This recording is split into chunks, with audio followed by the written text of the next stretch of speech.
más antiguo, al que administraba todas las cosas desde pequeñito, al que había estado, lo había visto nacer y tenía plena confianza en él. A ese fue el que le dijo, vete, porque tengo confianza en ti. Amén.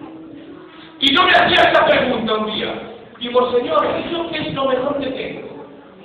Y meditando y pensando. Y el Señor no me lo daba. Y un día se me tocaba ir a visitar y me dice, mira, Manolo, lo mejor que tienes es el Espíritu Santo. ¡Amén! ¡Amén! Y me decía el Espíritu Santo, te acompaño donde quiera que vayas. ¡Aleluya! ¡Nunca saldré de mi lugar o iré a visitar si no me acompaña el Espíritu Santo!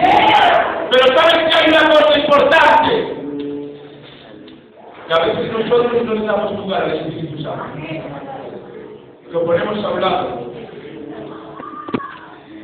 Si le das lugar al Espíritu Santo, te digo que vas de triunfo en triunfo y de victoria en victoria en el nombre de Jesús. Que no se te olvide, por favor, grábatelo en tu corazón. Lo mejor que tienes es el Espíritu Santo. ¿Sabes por qué?